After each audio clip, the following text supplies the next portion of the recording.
Ponto que é importante, que eu vou reforçar, que eu acho que todo mundo que for olhar a empresa tem que entender, que a Lopes barra Credipronto tem poder de barganha. Quando você tem negociações onde você se beneficia muito e você não tem poder de barganha e você não tem substituição para aquela ordem de grandeza, que era o caso da Wiz, a Wiz não consegue arranjar outra Caixa. Caixa é um banco que tem 144 milhões de clientes. O Brasil tem 220 milhões de população. Então não vai ter duas caixas em um país, é impossível. Mas se a gente olha a Credipronto pode estar com qualquer indivíduo que tenha uma análise de risco para fazer empréstimo. É só isso, é uma exigência muito pequena. E se a gente for perceber, tem vários bancos virtuais, todo mundo querendo rentabilizar o capital que está sendo depositado. Provavelmente, se não ocorrer a renovação, que eu acho difícil, na minha humilde opinião, não vai ser muito complexo ele conseguir outra parceria tendo o valor que ele tem, que é a aquisição de cliente. Qualquer negócio, acho que todo mundo aqui, se tem um negócio, sabe que o mais difícil é conseguir clientes. Se você abre uma loja, abrir a loja é fácil, você sabe o preço da cadeira, sabe o preço do fogão, você sabe o preço do funcionário, mas você não sabe o preço que vai custar para colocar o cliente lá dentro consumindo. Então, se você já tem um cliente, fica muito mais fácil abrir qualquer coisa. Uma última curiosidade da Credipronto.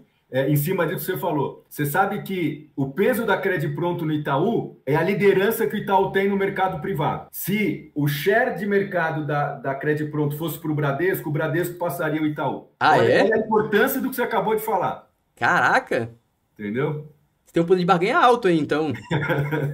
Agora, deixa eu devolver a pergunta, então. Uma pergunta um pouco maior. Por que o Itaú não começa a tomar a Lopes? Por que a Itaú não compra a Lopes, por exemplo? Ou compra um bom stake? Porque a Lopes claramente não tá tão cara. Eu vou até ver quanto que tá em free float da Lopes. Tem que ligar para meus amigos lá do Itaú lá para saber. Eu vou até ver agora a composição acionária. Porque, deixa eu ver quanto que tá no free float. Em outros tá em 55%. Faria sentido o Itaú pegar e tomar uns 10, 20% do mercado aí, que vai dar uns 40 milhões pro Itaú, não é nada. Você tem uma especulação de por que existe esse destoamento que a gente consegue avaliar aí de valor para preço de cotação? Você tem alguma especulação? Você sabe que eu tenho escutado muitos analistas e pessoas inteligentes como você, que acompanham muito o mercado e tudo, e realmente a pergunta hoje do $1 milhão, né? Mas, assim, as explicações mais coerentes que a gente entende não é o micro. Se você pegar o mercado imobiliário, todas as empresas do mercado imobiliário, elas estão muito descontadas, né? Então, os múltiplos que a maioria das empresas hoje estão praticando no mercado imobiliário são os múltiplos da época de crise que eu comentei, de 14 a 15, 16,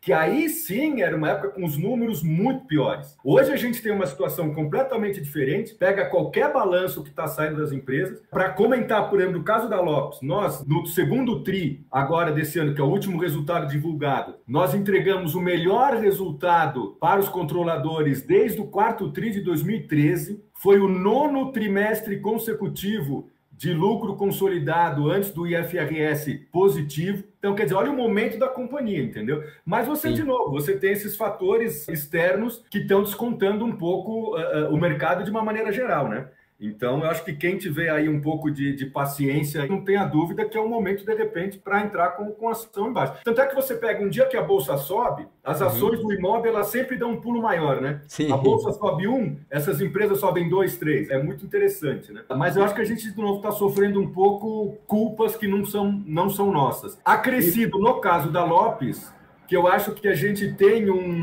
Vou me atrever, Floriano, a falar que eu acho que existe uma certa falha na leitura da companhia. Porque, de uma certa forma, todo mundo põe a Lopes na mesma cesta dos incorporadores. E apesar de eu fazer parte desse mesmo mercado, eu sou completamente diferente. Seu risco é muito menor, né? É zero. Eu não tenho dívida, eu gero caixa, eu sou asset light, eu não construo, eu não compro insumos, entendeu? Eu realizo a intermediação, recebo e ponto. Eu posso crescer enquanto o mercado não, porque a incorporadora A pode não vender, mas a hora que você soma o A, B, o C, o D, o E, com o meu market share eu sempre estou presente. Então, é uma empresa que se posiciona realmente de uma maneira completamente mais segura em relação à incorporadora pura, né? E some-se a isso o fato da Credipronto, eu acho que a gente tem uma certa leitura enviesada um pouco da companhia, né? Eu tenho uma pergunta agora que vai linkar bastante com o que você falou. Basicamente, para todo mundo ficar no mesmo patamar, uma incorporadora tem a sua venda, tem a sua receita basicamente vindo de lançamento. Vende alguma coisa, faz uma permuta ali para o cliente, troca com outro e tal. Perfeito. Tem alguma coisa aí. Mas o grande volume que gera margem para incorporador é lançamento. É construir do zero. Resumidamente é isso. Já Lopes, não. Como que o movimento dos ciclos imobiliários, acho que você deve conhecer bastante, da questão do usado? Tem algum momento que aumenta a questão da troca de mãos de imóveis usados? Tem algum momento que cai? Como que funciona? Tem um tipo pico do usado é o mesmo pico do lançamento? É claro que eles têm uma ligação bastante forte, mas olha só o que aconteceu agora na pandemia, por exemplo. Plantões fechados, isso afeta diretamente o mercado primário, né? Até porque também não só aquele plantão que estava aberto foi fechado e as vendas diminuíram drasticamente, como eu também não coloco o lançamento novo. Certo. Por outro lado, taxa de juros caindo, reflete no quê? Na taxa de financiamento imobiliário também caindo. Quem é que se beneficia imediatamente da taxa de financiamento baixa? O mercado secundário. Porque vamos lembrar que no mercado primário o financiamento não é no chão, né? Não é no momento da compra, no plantão, é só quando fica pronto o imóvel. No mercado secundário, eu compro, me beneficiei naquele momento já daquela taxa baixa. Então, durante a pandemia, o mercado secundário cresceu muito mais do que o mercado primário. E não tinha o GPM também, né? Que o GPM estava estourando para cima. Exatamente, exatamente. Não tem o GPM, não tem o INCC. Você pagou lá 10, 20 ou 30% de entrada, assumiu o financiamento, está pagando o banco. E teve gente que contratou financiamento aí a 3, 4, 5%. Né? Então o financiamento imobiliário, ele beneficia diretamente o mercado secundário. É claro que ele também alavanca o mercado primário, mas no mercado secundário, com a taxa menor, a prestação do imóvel é menor. Então, ou você consegue comprar um imóvel maior, pagando aquela primeira prestação, ou você, comprando o mesmo imóvel, paga menos, e outra, você insere também no mercado imobiliário a pessoa que não podia antes ser elegível para a aquisição do imóvel, porque menor a prestação, menor a renda exigida. E com essa alta, você acha que vai prejudicar mais o mercado secundário ou primário? Ou não tem, ou vai ser os dois, assim? Com essa alta do IPCA? O mercado primário eu acho que bem menos, porque, de novo, eu não tomo financiamento no plantão de vendas, eu preciso esperar ficar pronto o imóvel para tomar. Eu acho que no secundário a gente pode ter alguma acomodação, claro, porque de 2 para 6...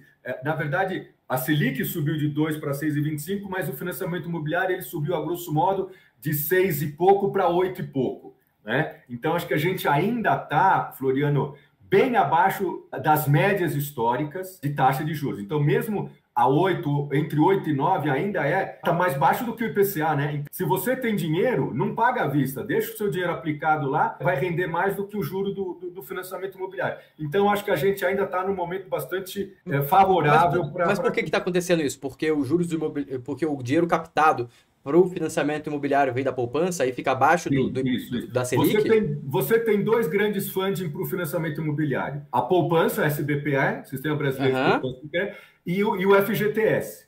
O FGTS é mais voltado para Casa Verde e Amarela agora, né? Era o Minha Casa Minha Vida, hoje é Casa Verde e Amarela. O SFH, que é o grande financiador imobiliário, o funding dele é poupança. Quem que regula a remuneração da poupança? É a taxa Selic. E aí vem uma outra questão muito interessante que alguém pode estar falando, poxa, mas a Selic vai subir, vai chegar a 10, aí o financiamento vai explodir, vai estourar. Não, gente, nada disso. Por quê? Como é a regra da remuneração da poupança? A poupança rende, quando a Selic vai até 8,5%, a poupança rende 70% da Selic. Então, hoje, a Selic está 6,25%, 70% disso vai dar 4 e alguma coisa, essa é a remuneração da poupança. Põe o spread, põe os impostos, vai ser a taxa de financiamento. Né? Então, quer dizer, primeiro está claro, quando a Selic cai a remuneração da poupança e você, teoricamente, cai as taxas de financiamento imobiliário. Quando a Selic sobe a remuneração da poupança e, teoricamente, o banco tem que aumentar a taxa de financiamento imobiliário.